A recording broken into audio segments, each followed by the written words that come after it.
అందరికీ నమస్కారం. Welcome to my channel. ఈరోజు వీడియోలో మనం పచ్చ ఓణి పిల్ల అనే ప్రేమ కథను గురించి తెలుసుకుందాం. నా వీడియో కనుక మొదటిసారిగా చూస్తుంటే నా ఛానల్ని సబ్స్క్రైబ్ చేసుకోండి. వారం రోజులయ్యింది, కొత్త సినిమా వచ్చింది. నన్ను బాబును తీసుకెళ్ళండి అని ఎన్నిసార్లు అడగాలి? ఈరోజు సండే కదా, తీసుకెళ్తారా లేదా? నాకు చిన్న పని ఉందే, మీకు నాపై ప్రేమ తగ్గిపోయింది, అనవసరంగా మా వాళ్ళు మీకిచ్చి చేశారు. ఏం మాట్లాడుతున్నావు? వారానికో సినిమా అంటే ఎవరి వల్ల అవుతుంది? నేను బిజీ, రేపో ఎప్పుడో వెళ్దాం.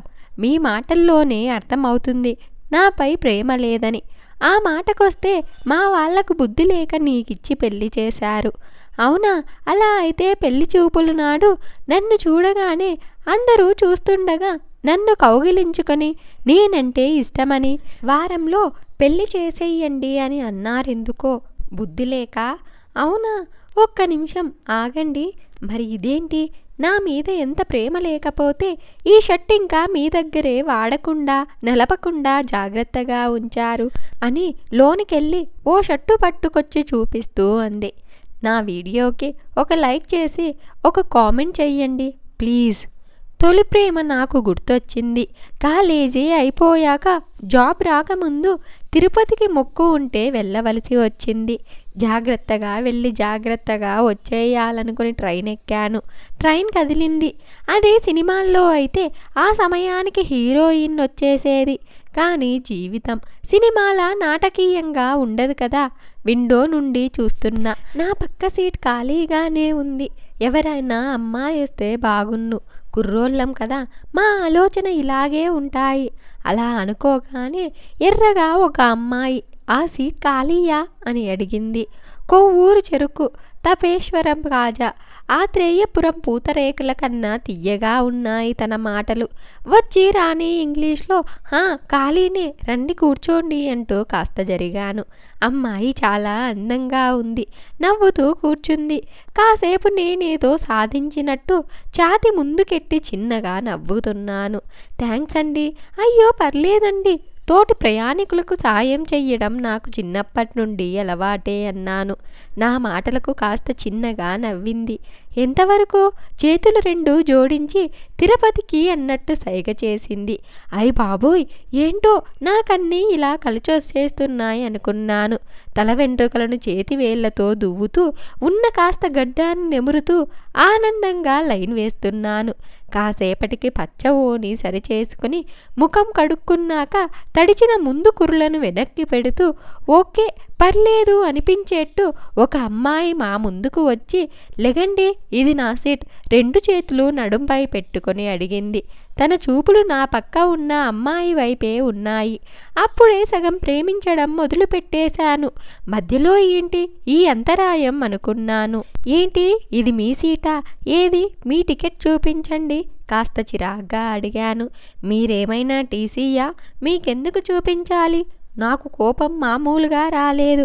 హలో, ఇప్పుడు మీకు ఈ సీట్ కావాలంటే చూపించాలి మరి అన్నాను. అటు పక్క తిరిగి బోలెడంత గాలి తీసుకుని కొంత కార్బన్ డయాక్సైడ్ని వదిలి సీటు కింద ఉన్న తన బ్యాగ్ జిప్ ఓపెన్ చేసి టికెట్ చూపించింది. తన వైపు చూసి సారీ అని సైగ చేశాను. వెంటనే లేచి బ్యాగ్ తీసుకొని ఆ ఎర్రపిల్ల అక్కడ నుండి వెళ్ళిపోయింది. తర్వాత ఆ పచ్చ ఓణి అమ్మాయి నా పక్కనే కూర్చుని చిప్స్ తింటుంది. ఆ కర్ర కర్రమనే శబ్దం ఇంకా చిరాకు తెప్పిస్తుంది. ఒళ్ళు మండిపోయింది. తిరుపతి వెళ్ళేలోగా మంచి కాలక్షేపం అనుకున్నాను. దీనివల్ల చాలా వరకు చిరాగ్గానే ఉన్నాను. కొంత నా వైపు తను కూడా చిరాకుతోనే ఉంది. మా దగ్గరలో మా వయసుకు దగ్గరలో ఉన్న వాళ్ళెవరూ లేరు. తన వైపు చూశాను, తను నా వైపు చూసింది. అన్నట్టు మూతి తిప్పి మరీ చూడలేదు. కాసేపటికి అకస్మాత్తుగా కేర్మని ఒక చిన్న పాప ఏడుపు మా బోగి నుండి వినిపించింది. అందరి నిశ్శబ్దాన్ని లాగేసుకున్న పాప ఏడుపు ఊరుకోబెట్టాలని దగ్గరలో ఉన్న వాళ్ళందరూ ప్రయత్నించారు. మరి అదేం మహత్యమో నాకు తెలియదు. ఆ పాపను నేనలా ఎత్తుకోగానే ఏడుపు ఆపేసింది. అవును, నేను విజయం సాధించాను. మా అమ్మ నాకు పెట్టిన పేరుకి ఇప్పుడు జస్టిఫికేషన్ జరిగింది అన్నట్టు నవ్వుతున్నాను గర్వంగా. మరి కాదా? ఎవరి వల్ల కాని పాప ఏడుపుని ఆపేశాను కదా. తను నా దగ్గర ఏం పవర్స్ ఉన్నాయో అన్నట్టు పెదవి ముడిచి కనుబొమ్మల్ని ఎగిరేస్తూ చూసింది. హీరోలా స్టిల్ ఇచ్చాను. చూసావా నేనేం సాధించానో అన్నట్టు తనను చూస్తున్నాను పాపని ఎత్తుకొని. కాసేపటికి పాప పడుకుందోకే కానీ కొంప ముంచింది. చివర్లో పాస్ పోసేసింది. ఎవరు గమనించలేదనుకున్నాను. తను చూసేసింది. అప్పుడు మొదలయ్యింది. గంట వరకు పగలబడి నవ్వుతూనే ఉంది. నిజానికి తను నవ్వుతుంటే పాపను వదిలేసి ఆ నవ్వు నుండి రాలుతున్న తెల్లటి ముత్యాలు పట్టుకోవాలనిపించింది. అంత అందంగా నవ్వుతుంది.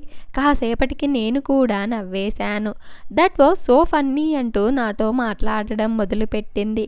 నేను మాటలు కలిపాను. తను భలే మాట్లాడుతుంది. పరిచయం లేని వ్యక్తులు మాట్లాడే మాటలు కావవి. ఏవేవో ఒకటికి ఒకటి మాట్లాడే అంశాన్ని పదాల సహాయంతో మారుస్తూ మాట్లాడుతూనే ఉన్నాం. రైలు ఎగురుతూ పోతోంది. అప్పుడే రెక్కలొచ్చిన సీతాకోకచిలుకల ఊహలు ఊరేగుతున్నాయి. మనసంతా ఇది తరాలు దిగి వచ్చే వేలేమో మరి. ఈ సమయానికి తగు మాటలు ఏమిటో తెలిసేదెలా అనిపించే అందమైన భావం తెలిసి ఏదో అనడం కంటే సాగే కబుర్లతో కాలం మరిచి మంచి సరదా పడితే సరిపోదా అని మనసు మాటలను ముందుకెట్టడం లేదు. రాత్రి తినే సమయం వరకు మా మాటల ఇంధనంతో కాలంతో పాటు రైలుని వేగంగా లాక్కొచ్చాం. మా మాటలకు మాలో భావాలు లోలకంలా ఊగాయి.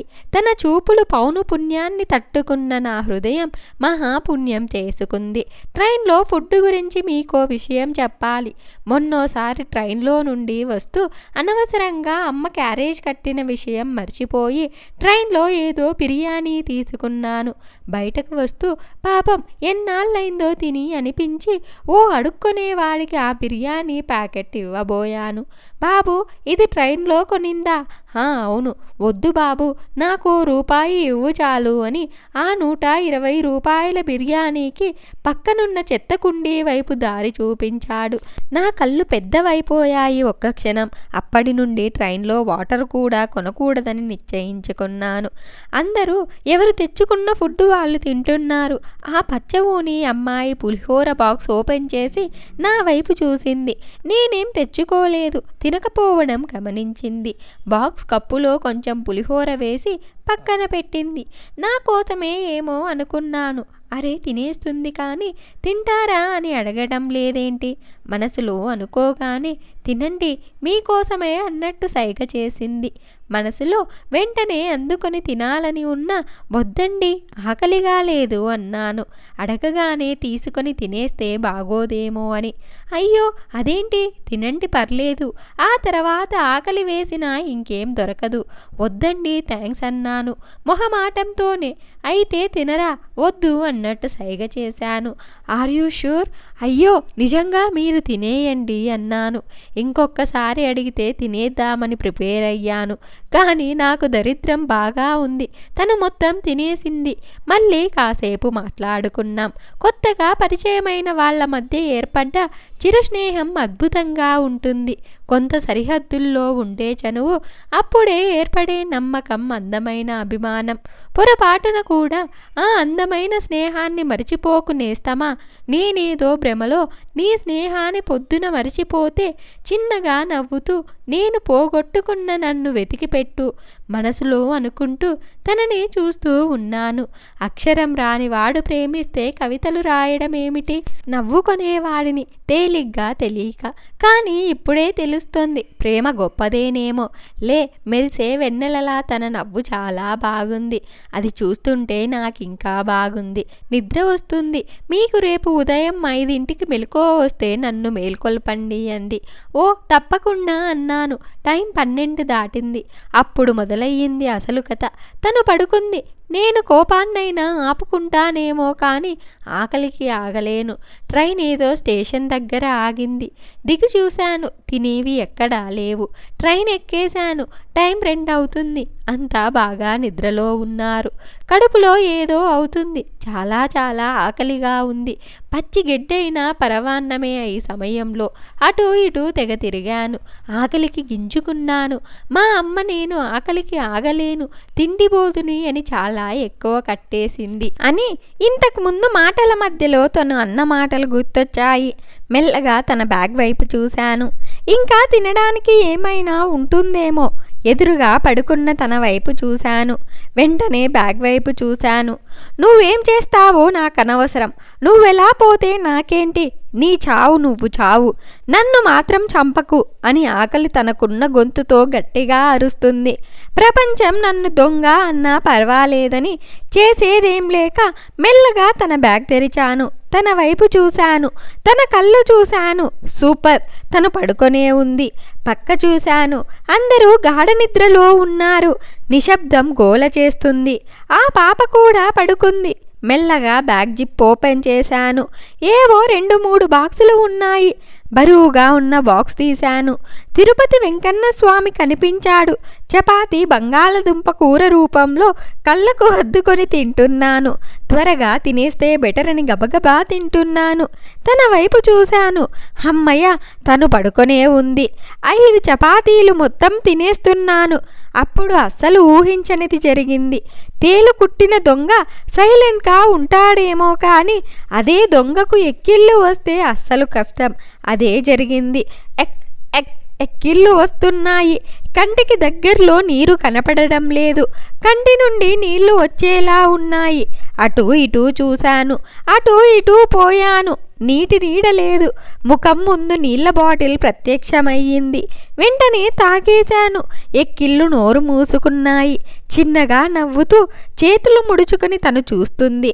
బాటిల్ ఇచ్చింది తనే అని ఆ తర్వాత అర్థమయ్యింది.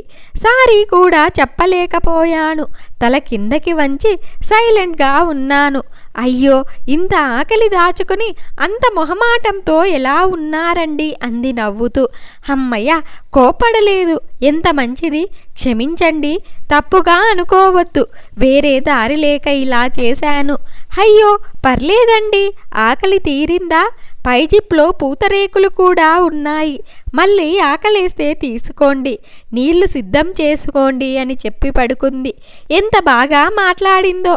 ఇది చాలదా కుర్రాళ్లకు నిద్రపోనివ్వకుండా చెయ్యటానికి? మంచి నవ్వు, మంచి మాట. బలహీనమైన మనసు తేలిగ్గా ప్రేమలో పడిపోయింది. నిద్రిస్తున్న చీకటిలో పండు వెన్నెల లాంటి తనను చూస్తూ ఆ అమృతం లాంటి పూతరేకులను తింటూ తింటూ అలా రాత్రి మొత్తం ఉండిపోయాను. సాయంత్రం పరిచయం, రాత్రి సన్నివేశం, మధ్యలో మా మాటలు ఉదయానికి మమ్మల్ని మంచి స్నేహితులను చేశాయి. నా కళ్ళ ముందు తన కళ్ళు మూసుకొని ఉంది. తన కలలలో ఉన్నది నేనేనేమో. చిలిపిగా ఊహించుకోవడం అన్యాయం కాదుగా. తెల్లారింది. ఇద్దరం కలిసే తిరుపతి గుడికి వెళ్దామని స్టేషన్ నుండి బయటకు వచ్చాము. గుడి లోపలికి కూడా వెళ్తున్నాం. మాటల మధ్యలో కాసేపటికి ఏవండి ఏవండి, ఏంటండి అండి మీ పేరు చెప్పండి అని తనని అడిగాను. ఈ పరిచయం వ్యర్థమైనదే. దర్శనం అయిపోయాక ఎవరి దారు వాళ్ళదేగా. ఆ మాత్రానికి పేరుతో పనేంటండి? అసలు ఈ అమ్మాయిలు ఉన్నారే, అప్పటి వరకు బాగానే ఉంటారు. ఉన్నట్టుండి వాళ్ళకేదో అవుతుంది. అసలు పరిచయం లేనట్టు ప్రవర్తిస్తారు ఆడగజనీలు. అదేంటండి అలా అనేశారు? నిన్న కాస్త పరిచయం అయ్యిందిగా సాయంత్రం. రాత్రి కూడా బాగానే మాట్లాడారుగా. అండి అనలేకపోతున్నా అండి. మీరు పేరు చెప్పండి. క్యూలో ఉన్న తను ఆగి అటూ ఇటూ నెమ్మదిగా చూసి, అలా అయితే నా పేరు పద్మావతి. మీ పేరు వెంకటేశ్వర స్వామి. ఓకేనా? మనం ఎవరి దారిన వాళ్ళం వెళ్ళే వరకు అవే మన పేర్లు. మంచి ఆలోచన. లైన్ కదిలింది, ముందుకు పదండి అన్నాను. కాసేపు అలా నడుస్తూ ఉన్నాం. మొదటిసారి అనిపించింది క్యూ లైన్ ఇంకొన్ని మీటర్లు దూరం ఉంటే ఎంత బాగున్నో అని. అక్కడ మైక్లో చెబుతున్నారు, ఈరోజు చాలా మంచి రోజు. స్వామివారిని పద్మావతి అమ్మవారు కలుసుకొని ప్రేమించిన రోజు. ఛా, వినేవాళ్ళుంటే భారతమంతా చెప్తారు. నవ్వుతూ తనకు వినిపించేలా అన్నాను. చుప్, చేతులు ఇలా పెట్టండి. కొన్ని నమ్మాలి, లేదంటే ఊరుకోవాలి. అంతేకాని వేలాకోలం చెయ్యకూడదు. తప్పు. దండం పెట్టేలా చేతులు చూపించి చెప్తుంది పద్మావతి. తను నన్ను అలా చనువుగా కసరడం నాకు భలే అనిపించింది. ప్రేమించిన వాళ్ళ చేత తిట్టించుకోవాలని ఎవరు కోరుకోరు చెప్పండి? సరే అని చిన్న నవ్వుతో తలూపాను. మైక్లో ఆ పూజారి ఎవరో సరిగ్గా మా గురించే చెప్తున్నట్టు అనిపించింది.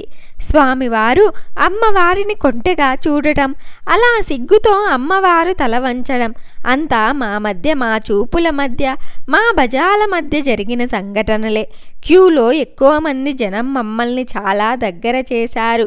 ఒకరి ముక్కు ఒకరికి తగిలేంత దగ్గరగా వచ్చేశాం. ఊపిరి అందట్లేదు. ఇద్దరం ఏమీ మాట్లాడలేదు. తన కళ్ళు నా కళ్ళు దానవేషానికి రుణావేశం తోడైనట్టు కాసేపు అలా చూసుకొని ఉండిపోయాం. కాసేపటికంతా సర్దుకుంది. అక్కడ వెంకటేశ్వర స్వామి, పద్మావతి పేర్లు కనిపించాయి. కాసేపటికి తను నా వైపు చూసి నవ్వింది. నేను కూడా మీతో చెప్పటానికి సిగ్గెందుకు, కూల్గా సైలెంట్గా లైన్ వేస్తున్నా. ఆ వెంకటేశ్వర స్వామి ఆ పద్మావతి దేవిని ఎలా ప్రేమలో పడేశాడో తెలిస్తే బాగున్ను. బయటికి వచ్చేశాం. అఖండమైన అద్భుతమైన దేవాలయం చక్కటి అనుభూతినిచ్చింది. స్వామి దర్శనం బాగా జరిగింది కదా. కానీ దేవి దర్శనం నాకు సరిగ్గా జరగలేదు. తననే సూటిగా చూస్తూ అన్నాను. తనేం మాట్లాడలేదు, మౌనంగా ఉంది. ప్రసాదం తీసేసుకుని తిరిగి వస్తున్నాం. తిరుపతిలో నా ఫ్రెండ్ ఉంది, తనను కలిసి వెళ్తాను, మీరెళ్ళండి అంది. తిరిగి వెళ్ళే జర్నీలో తనని ఎలా అయినా ప్రేమలో పడేయాలని అనుకుంటే ఇలా అదేంటి? అరే, సరిగ్గా నాకు కూడా తిరుపతిలో ఒక ఫ్రెండ్ ఉన్నాడు. మీ ఫ్రెండ్ ఉండేదెక్కడా? మధు, హే మధు అంటూ తన ఫ్రెండ్ తనను మేమున్న చోటే కలిసింది. కొంచెం వెనక్కి జరిగాను. కాసేపటికి నా దగ్గరకు వచ్చి సరే అండి, నైస్ టు మీట్ యూ అంది. అబ్బా, ఆ నవ్వు చంపేస్తుంది కదా. నాకు తన మాటలు అర్థమయ్యాయి. నన్ను పొమ్మంటుంది, కానీ తన కళ్ళు చూస్తుంటే అర్థమవుతుంది నేను కూడా తనకి నచ్చానని. కేవలం అమ్మాయిలకు మాత్రమే సాధ్యం. విశ్వమంత ప్రేమ కేవలం కళ్ళతో చూపించడం. దేవుని గుడిపై చూసి చేతులు జోడించి మొక్కుకున్నా. థ్యాంక్స్ స్వామి, నీకై వస్తే నాకు ప్రసాదంతో పాటు ప్రేమను కూడా ఇచ్చావు. నేనిప్పుడు తనకి ప్రపోజ్ చేస్తా, నువ్వే ఒప్పించాలని మొక్కాను. మేము మాత్రమే లేము కదా, చాలామంది జనమున్నారు. టక్కున తాను మాయమైపోయింది. అటు పరిగెత్తా, ఇటు పరిగెత్తా. చాలా సమయానికి అర్థమయ్యింది తాను తప్పిపోలేదు, తప్పించుకుపోయింది అని. ఛా, ఎన్ని కలలు కన్నాను. అదృష్టవశాత్తు గుండె కొట్టుకోలేదు. దురదృష్టవశాత్తు ఆ దేవుడే నాకు గుండు కొట్టాడు. చాలా నిరుత్సాహంగా వచ్చిన దారిలోనే ఇంటికి వచ్చాను. ఆ తీపి జ్ఞాపకాలు మనసులో, తిరుపతి ప్రసాదం బ్యాగ్లో పెట్టుకొని. ఆ తర్వాత జాబ్, పెళ్ళి, అలా అలా కాలంతో అయిపోయాయి. పిచ్చిదానా, నువ్వంటే నాకెప్పుడు ప్రేమేనే. రెడీ అవ్వు, మూవీకి వెళ్దామన్నాను. ఎంతో మురిసిపోయి ముద్దిచ్చి ముస్తాబవ్వడానికి లోనికి వెళ్ళిపోయింది మధు. ఇలా ఈ కథ ఇంతటితో ముగిసింది. ఇంత మంచి కథను మనకు అందించిన వరుణ్ గారికి ధన్యవాదాలు. ఈ వీడియో కనుక మీకు నచ్చినట్లయితే ఒక లైక్ చేసి స్టోరీ ఎలా ఉందో కామెంట్ చేయండి. నా ఛానల్ ఇంకా సబ్స్క్రైబ్ చేసుకోకపోతే వెంటనే సబ్స్క్రైబ్ చేసుకోండి.